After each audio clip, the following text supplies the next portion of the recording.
Hey, would you believe me if I told you that the 13th Amendment did not do what it was supposed to do and what we learned about in like grade school, middle school, whenever you learned about the Constitution? Let's talk about it, shall we? It is Teach It Tuesday. As I always say, I'm a lawyer, not your lawyer. This is for educational and informational purposes only. 13th Amendment, we were all taught that it abolished slavery in our country, right? Black Americans were finally free. That was what was supposed to happen. Do you think that the Southern states, who literally fought an entire war based on the premise that they wanted to own human beings, that they were just going to sit and let that happen? Did you ever hear about black codes? I didn't learn about it when I learned about the 13th Amendment initially.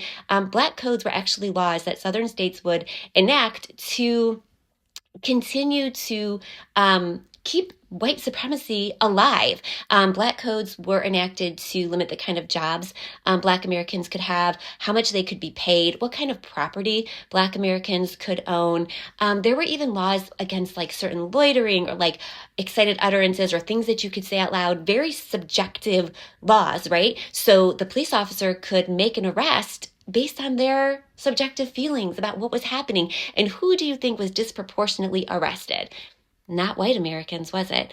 Black Americans. And what happened when they were in jail? They could be put to work.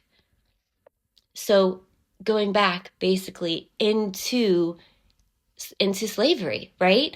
Now, during Reconstruction, Black Americans were able to participate, Black men were able to participate in politics, they were able to vote, they could hold office. But once Reconstruction ended in 1877, the Southern states enacted even more discriminatory laws. So they were unable to vote. And here's what they could do. According to the 14th and the 15th Amendment, it prevented state legislatures from directly making it illegal for Black men to vote. But what they did is they devised all these different ways to disenfranchise Black men. They did a grandfather clause, which said that men could only vote if his ancestor had been a voter before 1867. But before that, they were enslaved, so they were not eligible to vote. Another discriminatory tactic was a reading test. And there was oh gosh, I want to make sure I get all this in. Many local government officials simply prevented potential voters from registering to vote. So the 13th Amendment, while good intentioned, states did their workaround to maintain the power of white supremacy. And if you are paying attention, you know that this is still happening today.